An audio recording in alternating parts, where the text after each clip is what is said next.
pure পাটৰ কাপোৰ এযোৰ দেখুৱাব লৈছো এখন চাদৰ কাপোৰযোৰ কন্ট্ৰাস্ট কৰা হৈছে আসলত ৰাণী পিংক কালাৰ ডাঙৰ ডাঙৰ কিংকা বুটাৰে ফুলটো দিয়া হৈছে ওপৰত সৰু সৰু বুটা কৰা হৈছে বডিটো ইয়েলো কালাৰ চাদৰখন চাই লব এখন চাদৰ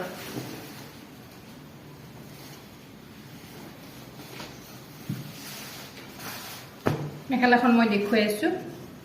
মেখেলাখন ৰাণী পিংক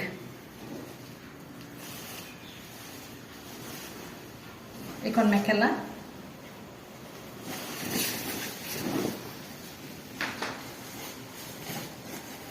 খাইফুলৰ ডিজাইন এইটো খাইফুলৰ ডিজাইন ওপৰত সৰু সৰু বুটা কৰিছে আঁঠুৰ ওপৰলৈ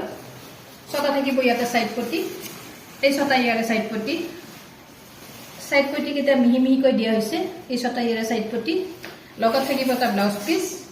এইটো ব্লাউজ পিস ব্লাউজৰ হাতত তিনিটা পটি দিয়া হৈছে শুৱালকুছিত তৈয়াৰী আমাৰ ঘৰৰ হালত বনোৱা লেটেষ্টেড সিল্ক মাৰ্ক পাই যাব পছন্দৰ কাপোৰ হলে মোৰ লগত যোগাযোগ কৰিব